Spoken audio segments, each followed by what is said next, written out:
क्लेशनाशाय गोविन्दाय नमो नमः।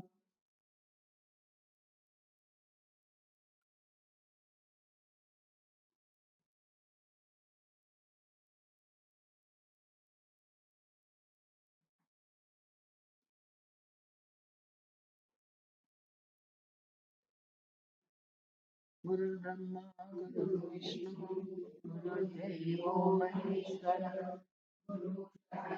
परब्रह्म तस्मै श्रीगुरवे नमः। मूकं करोति वाचालं गयते गिरिं यत्कृपातमहं वन्दे परमानन्दमाधवम्। श्रीमद्भागवत एकादश छठा अध्याय और 42वां श्लोक 42 श्लोक number 40. What is the page number? 76. 76. 12 માં 76. 67 રમા બાજુ હોય તો ના પુસ્તકમાં 67 માં ઉદ્ધવ વાચ देवदेवेश योगेश पुण्यश्रवण कीर्तन संवृत्ते तत्कुलं नूनम् लोकं संरक्षते भवान्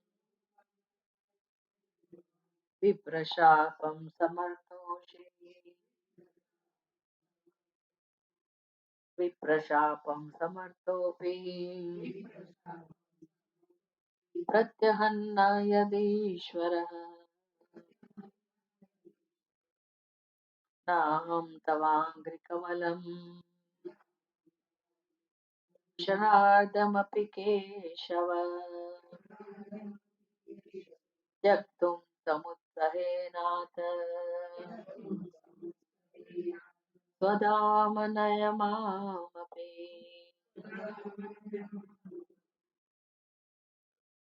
उद्धव उवाच उद्धव जी बोले देव देवेश योगेश हे देव देवेश्वर हे योगेश्वर हे पुण्य श्रवण कीर्तन आपका सुयश सुनने और कीर्तन करने से बड़ा पुण्य होता है। आपने समर्थ होकर भी जो ब्राह्मणों के शाप का प्रतिकार नहीं किया, भगवान कर सकते थे प्रतिकार। जब भगवान है तो उसके बच्चे को कौन तकलीफ देने वाला होना चाहिए। तो ब्राह्मण ने श्राप दिया, किसको दिया था? भगवान की संतान को ही दिया था ना। यदुवंशी को ही श्राप मिला ना, तो बचा सकते थे, भगवान थे भाई। ब्राह्मण कौन होते हैं श्राप देने वाले? ब्राह्मण को श्राप देने की शक्ति भी भगवान ने दी है, तो रोक सकते थे उसका प्रभाव। लेकिन भगवान ने सब होने दिया। क्यों होने दिया? भगवान का मुख्य कर्तव्य क्या है? धर्म की रक्षा करना। भले अपनी संतान हो, लेकिन उन्होंने अधर्म का आचरण किया तो उसको उसका फल मिलना चाहिए। इसलिए भगवान ने कोई उसमें विरोध नहीं किया, उसका स्वीकार किया। तो इससे क्या स्पष्ट होता है, इससे क्या प्रतीत होता है? प्रतीत होता है कि इस कुल का संहार करके आप भी इस लोक को अवश्य छोड़ दें। मतलब भगवान की भी इच्छा यही है कि भी बहुत हो गया, मुख्य कार्य तो हो गया, तो भले ये कुल का नाश हो जाए, मुझे यहाँ रहना ही नहीं है, तो फिर क्या जवाब देना, मैं भी चला जाऊंगा। ये उद्धव जी को समझ में आ गई बात कि भगवान ने ब्राह्मण ने जो श्राप दिया उसका कोई क्रोध नहीं किया। श्राप में से बचाने के लिए अपने संतानों को भगवान ने कोई विशेष प्रयत्न नहीं किया, कुछ नहीं किया। सत्ता होने के बाद भी, अपने हाथ में ये होने के बाद भी भगवान ने उसका फायदा नहीं लिया। इसका मतलब कि भगवान ही चाहते ही थे। ये भी है, और भगवान ये भी चाहते थे कि कौरव पांडवों का युद्ध हो। हमें कभी कभी लगता है ना कि इतने योद्धाओं की, मतलब कौरवों की हिंसा भगवान ने क्यों ऐसा होने दिया?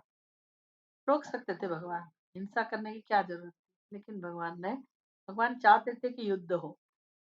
अभी भगवान युद्ध को चाहते थे इसका मतलब ये नहीं कि भगवान युद्ध प्रिय है, लेकिन अधर्मी इतने फैल गए थे, तो उसका नाश निश्चित था। इसलिए भगवान ने कहा था कि ये युद्ध होगा तो उसमें ज़्यादा करके अधर्मियों का नाश हो जाएगा। नाहं तवांघ्रिकमलं क्षणार्धमपि केशव त्यक्तुम समुत्सहे। तो उद्धव की पीड़ा है। उद्धव भगवान का भक्त है, इसलिए कह रहे हैं केशव तव अंघ्रि कमलम, हे केशव आपके चरण कमल आधे क्षण के लिए भी, क्षणार्धम अपि आधे क्षण के लिए भी त्यक्तुम नाथ न समुत्सहे, ये चरण कमल आपके एक अर्धे क्षण के लिए भी छोड़ने के लिए मैं तैयार नहीं हूँ, मैं सक्षम नहीं हूँ। हे नाथ न माम अपि स्वधाम, आप अगर स्वधाम जाने का प्लान बना रहे, योजना कर रहे, तो मुझे भी आपके साथ ले जाइए, मैं आपके बिना नहीं रह सकूंगा, आधे क्षण के लिए भी नहीं रह सकता वो केशव। मतलब ये भक्तों की पीड़ा है, जो भक्त भगवान के बिना नहीं रह सकते, वो ऐसा ही कहेंगे, क्या कहेंगे? भगवान ही उनका आधार है, हमारा आधार संसार है। जब संसार में बहुत कष्ट आते हैं तो हम थोड़ी देर के लिए भगवान को याद कर लेते हैं, बाकी राम राम, हमें उससे कोई मतलब नहीं। समझ लेना कि ये सत्संग भगवान की भक्ति का साधन है, तो सत्संग के लिए तो ये हमेशा राम राम करने के लिए तैयार है। ये तो कोई पुण्य होंगे कि थोड़ा बहुत कर लेते हैं। बाकी तो यहाँ है घर के पास, इसलिए मैं आती हूँ। आपको तत्व में बुलाओ तो कोई सुरम्य में तो प्रश्न ही नहीं है, लेकिन तत्व में बुलाओ तो भी हमारे पास कहाँ समय है, ये है वो है। तो जैसे वो लिख के आए हैं ऊपर से कि मैं 100 साल तक यहाँ रहने वाली हूँ, रहने वाला हूँ, अपने घर के लोगों का ध्यान रखने वाली हूँ, रखने वाला, ये सब ना अपना सिग्नेचर करके आए। पता है कितना समय रहने वाला है? कौन करेगा? आप नहीं है तो कौन करेगा? लेकिन वो सब नहीं सोचते। घर पहले, घर काम पहले। तो चलता रहता है, आपको कहाँ सा, आप तो फ्री है ना, तो सत्संग करते रहते हैं, हमें थोड़ी ऐसी, हमारे पास समय भी नहीं है। तो मतलब ये कोई भक्ति का लक्षण नहीं है। ज्ञानी का तो सवाल ही नहीं है, जिज्ञासु के तो सवाल ही नहीं है।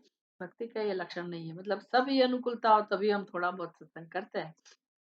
ये हंसने की बात नहीं है, उसमें थोड़ा आपको दुख होना चाहिए कि चलो हम कब इसके लिए तैयार हो, सत्संग के लिए, भक्ति के लिए। तो क्योंकि हमारी भक्ति यही है, तो भले हम मान लो सत्संग नहीं करते हैं, उद्धव जैसी भक्ति करें, तो भी हम अपना संसार छोड़ने के लिए तैयार नहीं है। तो वो भक्ति अगर कहते हैं भक्ति, तो वो भक्ति भी हम नहीं कर सकते। सत्संग श्रेष्ठ भक्ति है, लेकिन वो वाली भक्ति, उसके लिए भी हम तैयार नहीं है। कैसे पता चलता है आपको भाई कि हमारे अंदर भक्ति नहीं है? क्योंकि हम संसार को थोड़ा भी इधर-उधर करने के लिए तैयार नहीं है।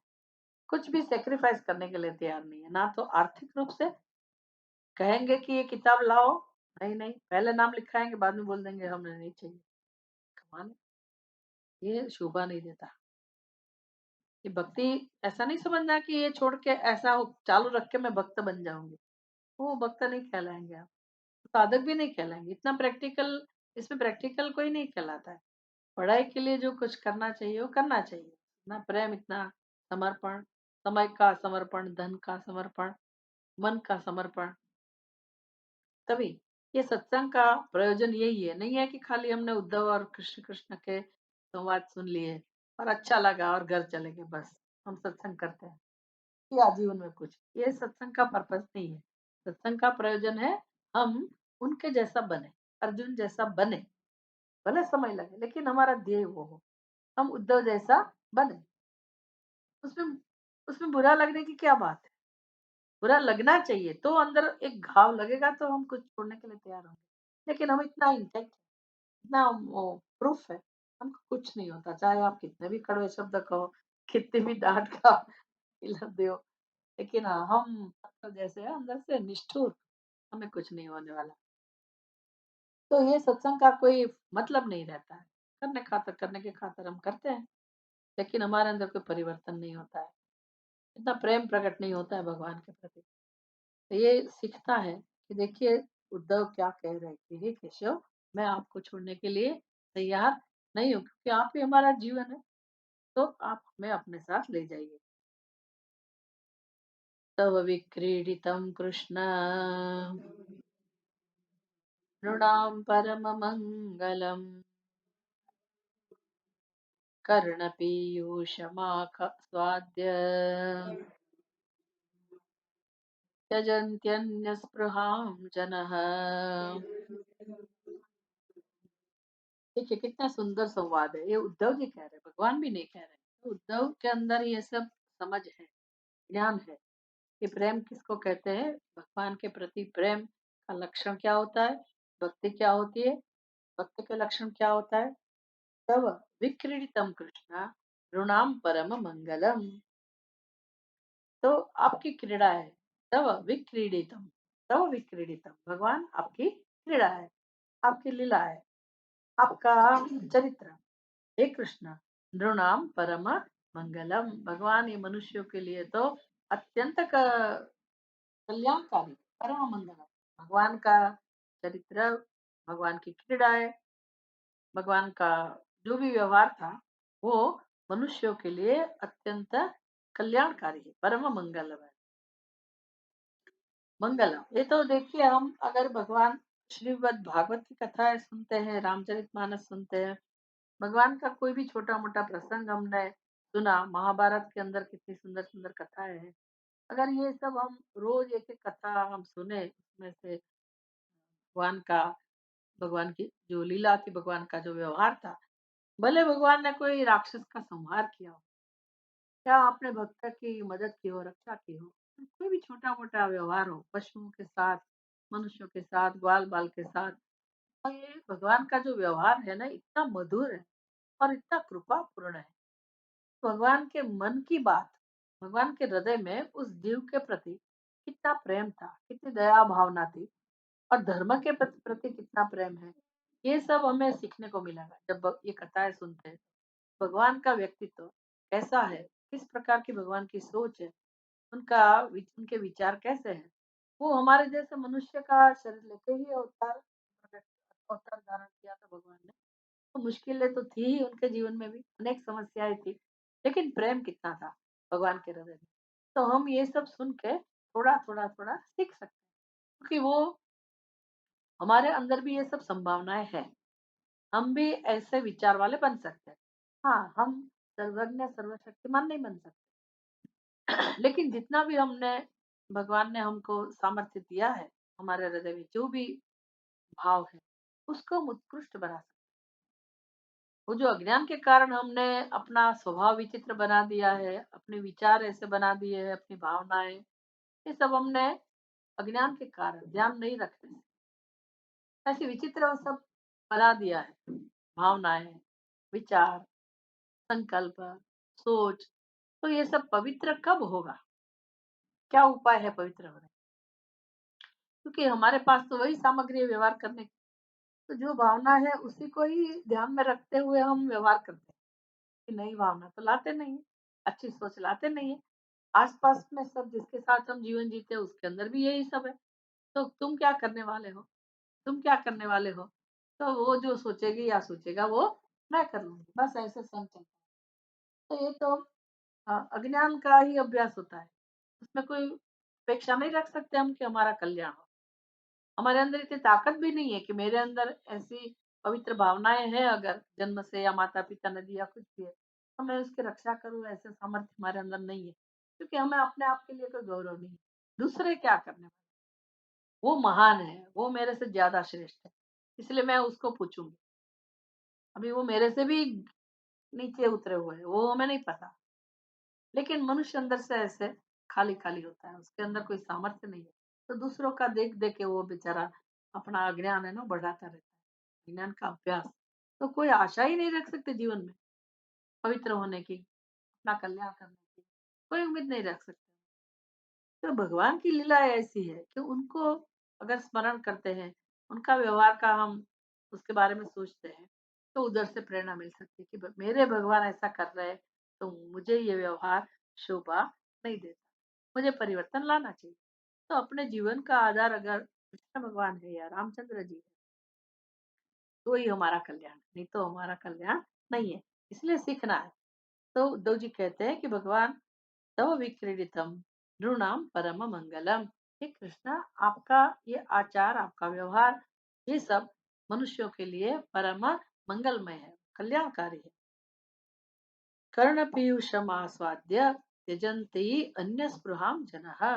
ये जनः मतलब हम लोग मनुष्य, इतना उसके अंदर संसार है हृदय में, तो वो संसार को हम कैसे छोड़ सकते हैं?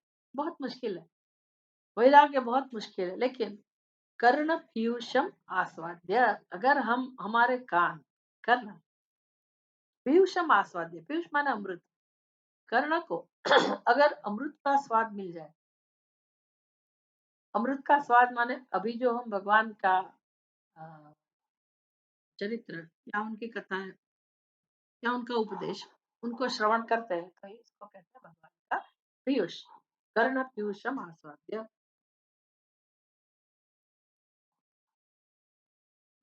भगवान का अमृत ऐसा नहीं, भगवान के बारे में सुनना किसको अच्छा नहीं लगता? वो कोई नास्तिक हो, आसुरी संपत्ति वाला, उसको अच्छा नहीं लगेगा, लेकिन सामान्यतः मनुष्य को भगवान के प्रति प्रेम उत्पन्न होगा। श्री रामचंद्र जी के बारे में जो हिंदू संस्कृति में नहीं है, उनको भी अच्छा लगता है, उनको भी। और राम नाम का तो प्रभाव ही ऐसा है कि आपको भले संस्कृत का ज्ञान ना हो, उसका कोई अर्थ पता नहीं हो राम शब्द का, फिर भी उनका विग्रह ही कितना सुमधुर है, कितना लुभावना है। 5 वर्ष की आयु के रामचंद्र ऐसे खड़े हैं धनुष बाण लेके, तो धर्म का मूर्तिमंत स्वरूप भगवान, और अपने माता के पिता के प्रति कितना प्रेम, भाइयों के प्रति कितना प्रेम, जनता के प्रति, अपने प्रजाजनों के लिए कितनी भक्ति, कितना प्रेम भगवान के हृदय में, कितनी करुणा, ये सब देख के ना हमारे मन में अपने आप प्रेम उत्पन्न होता है। तो उनकी कथाएं सुन के तो कान को अच्छा ही लगेगा। संसार की कथाएं तो बहुत सुनी, लेकिन भगवान की कथाएं सुन के हमारे कर्ण को शांति मिलती है, आस्वाद्य मतलब पीयूषम आस्वाद्य, अमृत का आस्वादन करते हैं अपने कर्ण। अच्छा लगता है। वैसे कान को, या ये तो कहने की रीत है, कान को कुछ भी सुना दो आप, अच्छे शब्द गंदे शब्द, कान को क्या फर्क पड़ता है? कान का काम है सुनना, हमारे तक शब्दों को पहुंचाना, यही कान का काम है। लेकिन उसका अर्थ जानने वाला, उसको फ़र्क पड़ता है ना, कि आपने मुझे बुरा कह दिया, आपने मुझे अच्छा कह दिया। तो अच्छी-बुरी बात तो संसार के अंदर आती है, लेकिन इससे ऊपर उठ के जो बातें हैं वो भगवान की, वो तो साक्षात अमृत के समान है। तो उसमें उसके प्रति किसी को राग द्वेष नहीं होता, उसमें बड़ा प्रेम मिलता है। तो ऐसे अमृत का स्वाद लेके त्यजन्ति अन्य स्पृहाम जनः। अगर मनुष्य को ये स्वाद मिल जाए, सत्संग का स्वाद मिल जाए, जिस तरह से मिलना चाहिए उस प्रकार से अगर मनुष्य को सत्संग से कुछ स्वाद मिल जाए, तो अपने आप अन्य स्पृहा त्यजति, बाकी जब स्पृहा है ना वो उसका हम त्याग कर दें। फिर भगवान भी मदद करते हैं अपने आप। ऐसा नहीं कि हमें हमें कुछ छोड़ना नहीं है, मेरे बिना कुछ होगा नहीं, ऐसी हमारी समझ है, इसलिए हम पकड़ के रखते हैं। मैं नहीं होंगी तो कैसे कैसे होगा, ये होगा। तो ये हमारी आसक्ति है, हमारी संसारी बुद्धि है, उसको हम सत्य मान के जीते हैं।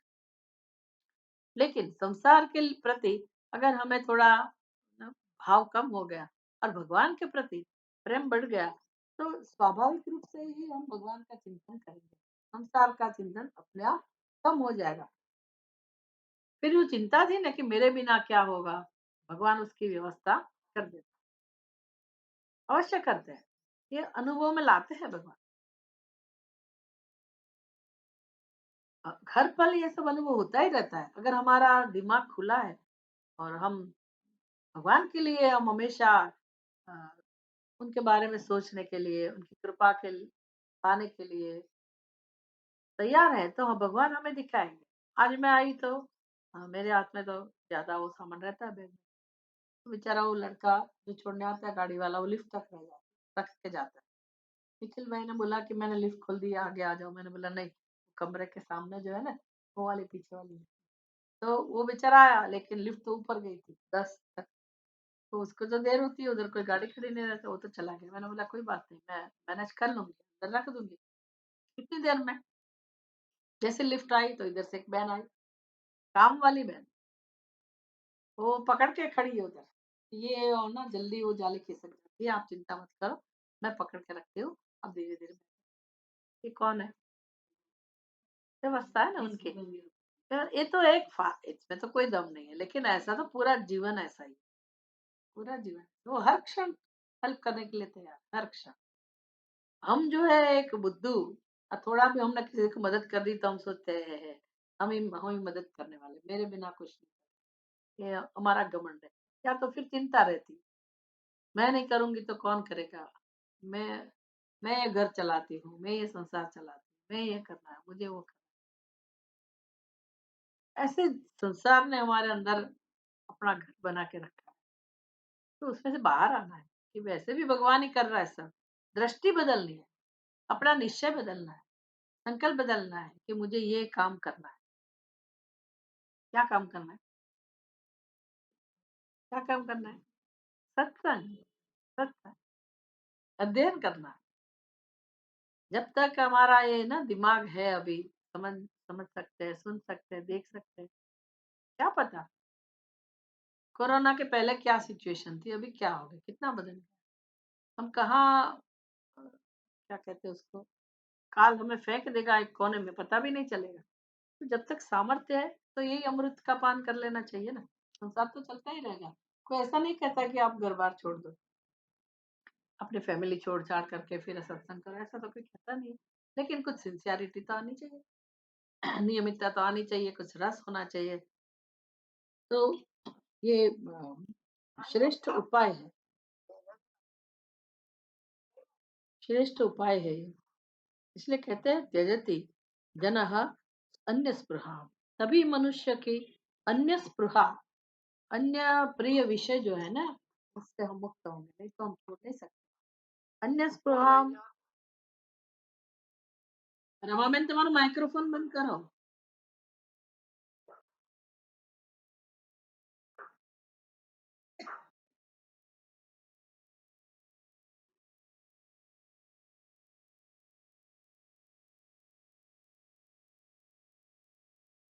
आर भी कौन से?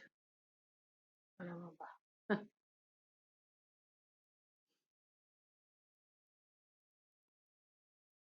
कर्ण पीयूषम आस्वाद्य त्यजंती त्यजति अन्य स्पृहाम जनः। मनुष्य फिर वो जो सांसारिक स्पृहा है जितनी है उसको वो छोड़ सकता है। तो ये तो बराबर हमें समझना पड़ेगा कि ऊपर उठने का उपाय एकमात्र सत्संग ही है। सत्संगत्वे निस्संगत्व। अभी संसार का संग है, संग के बिना कोई रह नहीं सकता। इसलिए अज्ञान के कारण हमने जिसका आधार लिया है वो संसार है, संसार का संग है, मैं और मेरा। और अंदर जो बुद्धि में अपना ख्याल है, बस वही हमारा। फिर उसमें से अपने स्वजन, अपने मित्र, तो उसी उसी में ही हम जीते हैं, उससे ज्यादा आगे ऊपर बढ़ते नहीं है। ऊपर बढ़ना है तो क्या उपाय है? ऊपर बढ़ना है तो क्या उपाय है? कि आपको ये संसार का संग है, उससे ऊपर उठना है। क्या करना पड़ेगा? थोड़ी ऊपर की तरफ जो व्यक्ति आगे बढ़ा है उसका संग करना पड़ेगा। तो अच्छी किताबें हो, अच्छी कथा वार्ताएं हो, अच्छे ग्रंथ हो, या अच्छे व्यक्ति हो, वांचन, श्रवण, मनन, उसका विषय कुछ उत्कृष्ट होना चाहिए, तो धीरे धीरे हम ऊपर उठेंगे। अदरवाइज नो हो। संसार में खींचने वाले सब है, ऊपर उठाने वाला कोई नहीं। बहुत मुश्किल है, बहुत मुश्किल है। इसलिए शंकराचार्य जी कहते हैं सत्संगत्वे निसंगत्वम, निसंगत्वे निर्मोहत्वम, निर्मोहत्वे निश्चल तत्वम, निश्चल तत्वे जीवन मुक्ति। इसके बिना दूसरा कोई रास्ता। शय्यासनाटन स्थान स्नान क्रीडाशनादिषु कथं त्वां प्रियमात्मानम् वयं भक्तास्त्यजेमहि।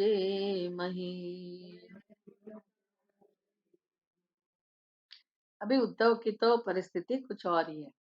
उसको तो अभी संसार से तो उठ गया है, भगवान बन गए, लेकिन सगुण ब्रह्म श्री कृष्ण के रूप में ब्रह्म जो है परमात्मा है, उसके संग में है। तो उसका संग भी अभी वो नहीं छोड़ने के लिए तैयार है, स्वाभाविक है। उसमें जो प्रेम मिल रहा है, उसमें जो आशीर्वाद मिल रहा है, आधार मिल रहा है, उसको कैसे छोड़ सकता है व्यक्ति? मुश्किल है। इसलिए ये अर्ज की व्यथा है उद्धव की। कहते हैं शय्या शय्या आसन अटन स्थान स्नान क्रीड़ा अशनादिषु। शय्या शय्या माना सोना, आसन बैठना, अटन घूमना, स्थान घर में रहना, स्नान वगैरह क्रिया है, स्नान क्रीड़ा खेल कूद आदि, और भोजन अशना मतलब भोजन। तो सुबह से शाम तक भगवान के साथ सोना बैठना उठना घूमना फिरना खेलना भोजन करना। ये जब हम भागवत की कथा सुनते हैं तो ये समझ में आता है कि बाल गोपाल सभी भगवान का यही काम था ना। धेनु चराने जाते थे जंगल में, तो गोपाल गोपाल भी होते हैं, गैया भी होती है, बछड़े भी होते हैं, और जंगल में जाते हैं तो फिर भगवान के पीछे पीछे सब जाते हैं। किसी को कुछ देखना नहीं होता है, बस उनके पीछे पीछे चलते रहो। तो छोटे छोटे ग्वाल गोपाल सब लोग, वो गोपियां भी जाते थे भगवान के साथ साथ। और जंगल में क्या था, परम आनंद ही था। सभी पशु पक्षी को भी परम आनंद था। और भगवान कृष्ण बाल गोपालों के साथ खेलते थे। फिर जो ऋषि मुनि जिन्होंने गोपी का रूप लेके आए थे भगवान के समय में, वो भी आनंद लेती थी। और यशोदानंद बाबा की तो बात ही मत पूछो। तो जितने भी लोग थे, पूरा गांव भगवान के पीछे तो पागल ही था। तो जिन्होंने भगवान के साथ हर पल उठना बैठना, जैसे अर्जुन कहते हैं ना गीता में कि हे यादव हे कृष्ण हे सकेती, मैंने तो आपको ऐसे बुलाया था, विहार शय्यासन भोजन आदिशु। वो भी ऐसा कहते हैं कि मैं तो आपके साथ सोते सोता था, हम घूमने जाते थे, बैठता था, खाना खाते थे, तो मित्र की तरह हम आपके साथ रहे।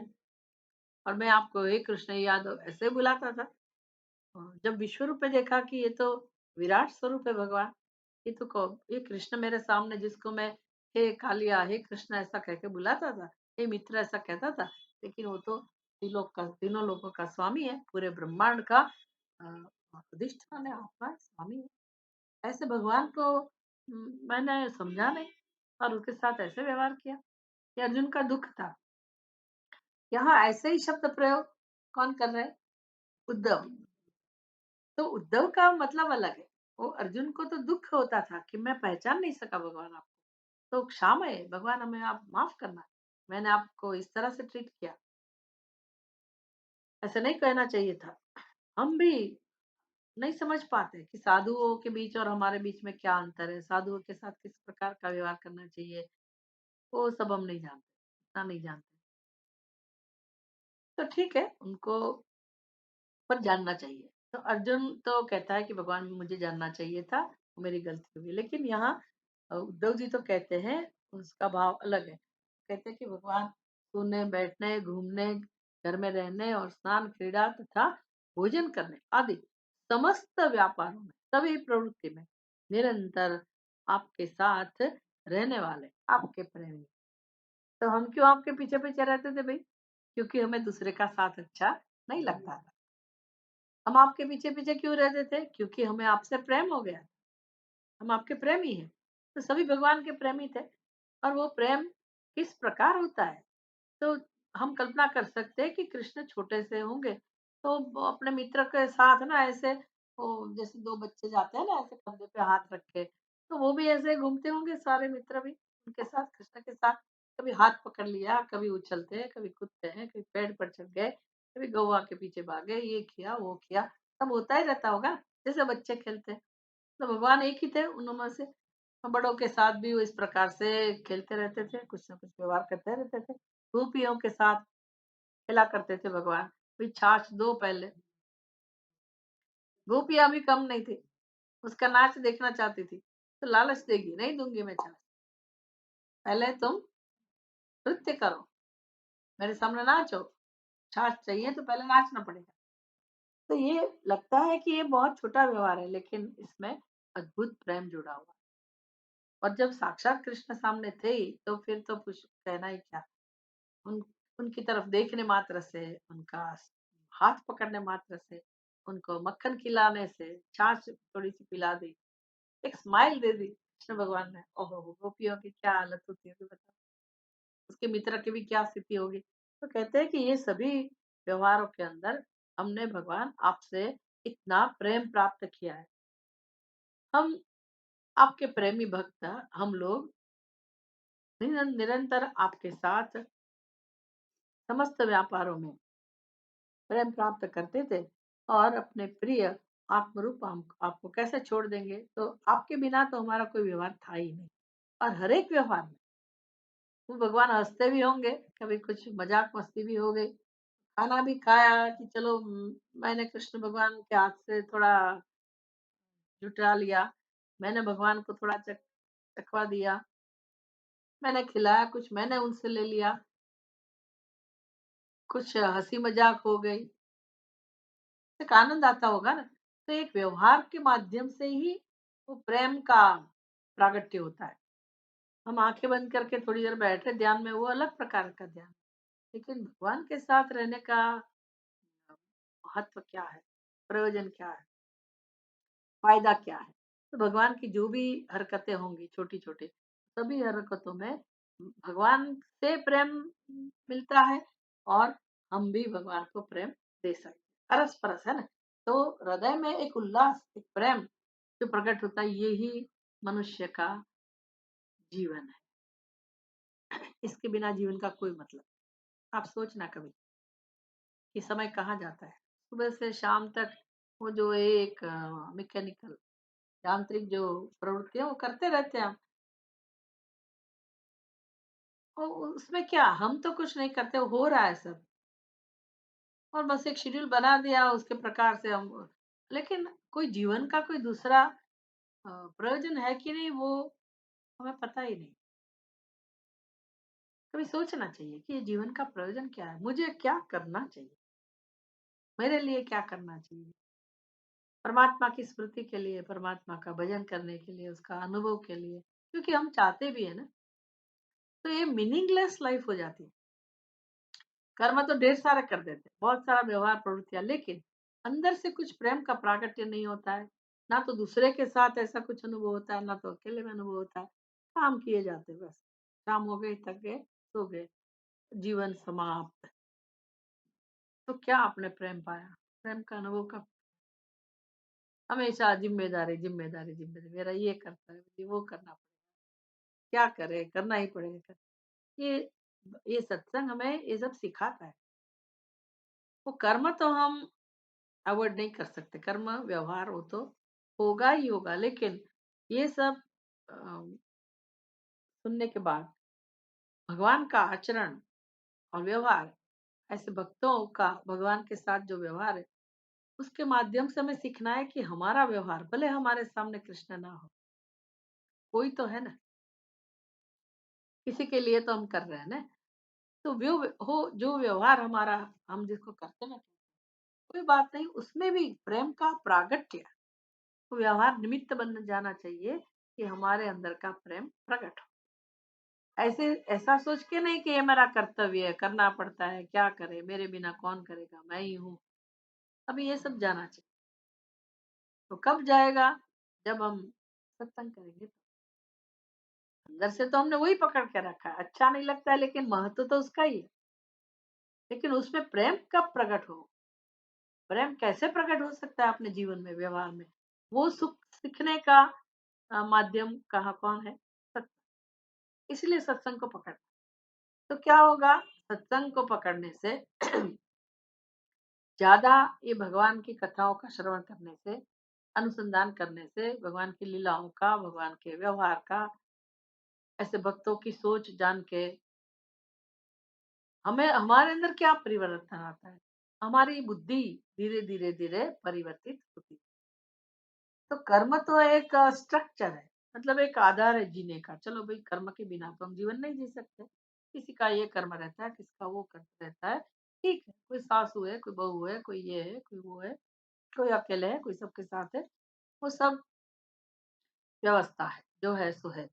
लेकिन हम जो कर रहे हैं सुबह से शाम तक, वो प्रेम पूर्ण व्यवहार कैसे प्रकट हो, प्रेम पूर्ण अपना कर्म कैसे हो, ये सीखना है। प्रेम कैसे प्रकट हो अंदर से, ये सीखना है। ये यहाँ से ही मिलता है सीखने को, नहीं तो नहीं मिलता। तो इसके लिए हमारे हृदय में जो प्रेम ये संसार के प्रति है, उसको धीरे-धीरे डाइवर्ट करना है। कहाँ ले जाना है हमारे प्रेम को? भगवान। कर्म हम वो करते रहे, लेकिन हमारा मन किसमें जुड़ा हो? भगवान के साथ। तो फिर अगर ज्ञान प्राप्त करेंगे तो ये श्रेष्ठ सत्संग है कि वो भगवान तो ऐसे है कि मैं जहाँ हूँ, जिस स्थान पे हूँ, व्यक्ति के साथ हूँ, जिस कर्म का आधार ले रहे हो, वहाँ भी वही प्रेम स्वरूप परमात्मा विराजमान है। तो मुझे उसको देखना, नहीं कि मैं अपनी बहू के लिए कर रही हूँ या बच्चे के लिए कर रही हूँ या पशु पक्षी के लिए कर रहा हूँ, ऐसा नहीं। अंदर का जो तत्व है उसको ध्यान में रखते हुए व्यवहार करना, ठीक है? फिर आराम हो जाएगा, शांति हो जाएगी। नहीं तो स्ट्रगल रहता है, फिर सत्संग में जाए कि घर में रहे, सत्संग में जाए फिर घर में ही रहना पड़ेगा, सत्संग में नहीं जा सकते क्योंकि ये पागलपन में से बाहर आना पड़ेगा। तो मैनेज करना सीखना पड़ेगा ना। अभी बहुत हो गया, छोटे हैं तो ठीक है, नहीं कह सकते कि आप ये व्यवहार छोड़ के आओ, लेकिन अभी मैनेज करना सीखना पड़ेगा। ये सत्संग पहले, वो जितना समय देना है उसे देना ही है। हम ये कहाँ छोड़ रहे हैं, हम कर्तव्य तो कर ही रहे हैं। अच्छी तरह से कर पाएंगे हम, तो दूसरों को भी अच्छा लगेगा, हमें भी अच्छा लगेगा। तो जब ऐसा बुद्धि में परिवर्तन आएगा, तभी हम ऊपर उठ पाएंगे, नहीं तो मुश्किल है। तो ये तो उन्होंने तो छोड़ ही दिया है संसार, भगवान के लिए ही जीते हैं। मतलब देखना, वो घर बार छोड़ के नहीं है, ये बाल बाल सभी का परिवार है ना, माता पिता है, स्वजन है, उनका कर्म भी है, लेकिन प्रेम कहाँ है ये देखना। व्यवस्था तो जो है जगत की उसमें ही है, लेकिन उसका मन कहाँ कहाँ है, दृष्टि कहाँ है, किसके ऊपर है? भगवान के ऊपर ना, अपनी दृष्टि कहाँ है? भगवान। वो परिवर्तन चाहिए। तो वो भगवान मतलब ये घर में नहीं है, उधर है, ऐसा नहीं। अ, यहाँ तो ऐसा ही है, हमें कृष्ण ही चाहिए, लेकिन हमारे सामने कृष्ण है ही नहीं, तो हम क्या करें? या तो ज्ञान स्वरूप कृष्ण, असली बात ही प्रिय, उसका चिंतन करें। ना तो फिर या तो फिर उन्होंने जो साधन दिए कर्मयोग का साधन दिया, सिखाया, उसको ध्यान में रखते हुए, या तो फिर उनकी लीलाओं का चिंतन करें, कृष्ण का, या स्तोत्र पाठ करते करते, जप करते करते, सत्संग करते करते हम अपना व्यवहार करना सीखें। तो ये इनका दुख अभी भी है। क्यों? क्योंकि भगवान हमारे जीवन का आधार आप ही बन गए हैं। आप हमारे आत्मा बन गए हैं। अपने प्रिय आत्मा रूप आपको अब हम कैसे छोड़ सकते हैं? बहुत दुख की बात है ना। बहुत रोए थे लोग। कहाँ के लोग? कृष्ण भगवान की बात चल रही है। गोकुल, गोकुल। कृष्ण भगवान मथुरा गए तो गए, फिर आए नहीं, फिर से आगे गए गए, फिर वापस कभी आए नहीं। और सारा गांव बहुत दुखी, बहुत दुखी कृष्ण के बिना। लेकिन वो इनकी भक्ति बन गई। भले कृष्ण में उनके पास नहीं था, लेकिन चिंतन किसका था? कृष्ण का। तो उनका कल्याण हुआ सबका। मतलब कहने की बात है कि भगवान के बिना रहना मुश्किल है उनके लिए। तो भगवान आप चले जाएंगे तो हम आपको कैसे छोड़ सकते हैं? मतलब मैं तो नहीं छोड़ सकता, उद्धव जी कह रहे, भगवान मुझे आप अवश्य आपके साथ ले जाएंगे। त्वयोपभुक्त स्रग्गंध वासोऽलङ्कार चर्चिता उच्छिष्टभोजिनो दासाः तव मायां जयेमहि। उसको विश्वास है उद्धव को कि हम कैसे संसार को जीत लेंगे, माया को जीत लेंगे। हमने क्या किया है अपने जीवन में? हमने संसार का आदर नहीं लिया है, भगवान हमने आपका आदर लिया है। किस प्रकार से आदर लिया है? वया उपभुक्त रक गंध वासः अलंकार चर्चिताः उच्छिष्ट भोजिनः दासाः। हम कौन है? हम दास है। उद्धव जी कह रहे हैं, हे भगवान, हम दास बनकर जिए हैं आपके साथ। हमने जीवन में क्या किया है? हमने अपने स्वार्थ के लिए ये वस्त्र अलंकार ये सब प्राप्त नहीं किए।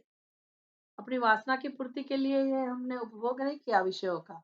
लेकिन आपका प्रसाद समझकर त्वया उपभुक्त मतलब आपने जिसका भोग कर लिया हो ऐसा। जैसे हम भगवान कृष्ण को भोग लगाते हैं ना, उसको कहते हैं भोग लगाना, भोजन देना। भगवान को नैवेद्य हम ऑफर करते हैं, उसको क्या कहते हैं? भगवान को भोग लगाना। भगवान को भोग की क्या आवश्यकता है? और भोग तो हम अच्छा नहीं मानते। ये क्या आप भोगीलाल बन के बैठे हो? क्या पूरा दिन भोगना है? भगवान को हमने भोगीलाल बना दिया है। क्या सब भोग भगवान को मतलब भोग दिया, भोग लगाया, भोग लगाया, भोग धराओ भगवान ने कैसा? भगवान को भोग लगाया, अच्छे अच्छे व्यंजन बना के, भोजन बना के भगवान को हमने वो दिया, ऑफर किया। उसको कहते भोग। मतलब पहले कौन भोग करेगा? भगवान। जो हमने खाना बनाया, भोजन बनाया प्रेम से, उसको भोग लगाया भगवान को, इसका मतलब है सबसे पहले उसका उपभोग कौन करेगा? भगवान। भगवान पाएंगे। फिर हम जो भोजन करेंगे उसको भोजन नहीं कहते, तो क्या कहते हैं? प्रसाद। तो उपभोक्ता माने प्रसाद। भगवान ने पहले उसका उपभोग कर लिया, वो हम पीछे उसका उपयोग करते हैं, तो वो हमारे लिए भोग नहीं रहा, वो चीज क्या बन गई? प्रसाद। ये मिरेकल है, मतलब ये गेम चेंजर उसको कहते हैं कि हमारे जीवन में कुछ परिवर्तन लाना है, तो ये बुद्धि परम आवश्यक। धीरे धीरे अंदर हमारे उसमें उतर गई है बुद्धि, प्रसाद बुद्धि हमारी नस नस में उतर गई, सभी विचारों में आ गई, तो कल्याण हो जाएगा। क्योंकि यही जहर है ना, मैं और मेरा, मैं भोगता, मैं करता, मैं भोगता, मुझे भोगना है, बस मुझे चाहिए, मुझे चाहिए, यही एक बंधन है, यही अज्ञान है। अभी कर क्या सकते हैं? शरीर तो जब मिला है तो खाना भी पड़ेगा, वस्त्र भी चाहिए, सब जरूरियात जो भी आवश्यकता है वो साधन तो चाहिए। लेकिन ये भक्ति का सिद्धांत, उसका क्या महत्व है? हमको पवित्र कैसे करते हैं? तेन त्यक्तेन भुंजीता, त्यक्तेन भुंजीता, त्याग करके भोगो भाई।